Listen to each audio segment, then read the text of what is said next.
नमस्कार, स्वागत आहे तुमचं अर्चनाज रसोईमध्ये। आज मी तुम्हाला दाखवते हळदीच्या पानातल्या पातोळ्या। ही पण एक मस्तपैकी ऑथेंटिक रेसिपी आहे। त्यासाठी बघत राहायचं आहे अर्चनाज रसोई।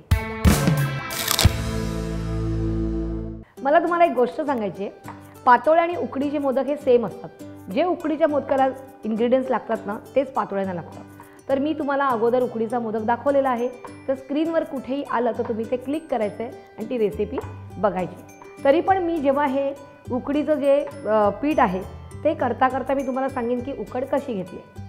तर आपण काय केलेलं आहे, एक वाटी पाणी घेतलेलं आहे, त्यात थोडंसं मीठ टाकलं आहे आणि एक अर्धा चमचा तेल टाकलं आहे। पाणी, तेल आणि मीठ उकळल्यावर गॅस बंद करायचा आहे। त्याच्यामध्ये तेवढंच तांदळाचं पीठ टाकायचं आहे, मिक्स करून एक 5 ते 10 मिनटं झाकण देऊन ठेवून द्यायचं आहे आणि मग ते 10 मिनिटांनी थंड झाल्यावर घ्यायचं आहे आणि थोडंसं पाणी आणि थोडंसं तेल लावून मळून घ्यायचं आहे। तर आपण हे इथेही आपण मळून घेतलेलं आहे। आता आपण काय करणार आहोत, हळदीचं पान घेणार आहोत आणि हळदीच्या पानाला पाणी घेऊन आपण थोडंसं पानाला लावायचं आहे आणि हा गोळा घ्यायचा आहे।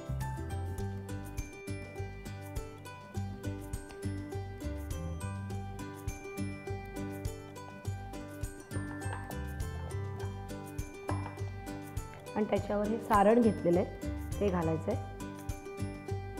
सारण आपण कसं केलं आहे, जेवढा तुम्ही नारळ घेतले त्याच्या अर्धा गूळ घ्यायचा आहे आणि गूळ आणि नारळ एकत्र शिजत ठेवायचं आहे आणि गूळ वितळला आणि थोडंसं घट्ट झालं की ते बंद करायचं आहे आणि मग हे असं फोल्ड करायचं आहे।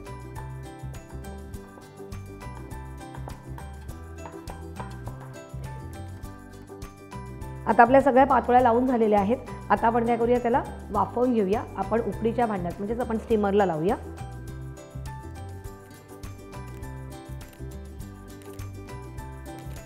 आणि एक 10 मिनिटं वाफ येईपर्यंत आपण वाट बघायची। हे झाल्या कसं ओळखायचं की त्या पानांचा रंग बदलतो की आपलं हे तयार आहे असं समजायचं। तर आपण एक 10 मिनिटं वाट बघूया।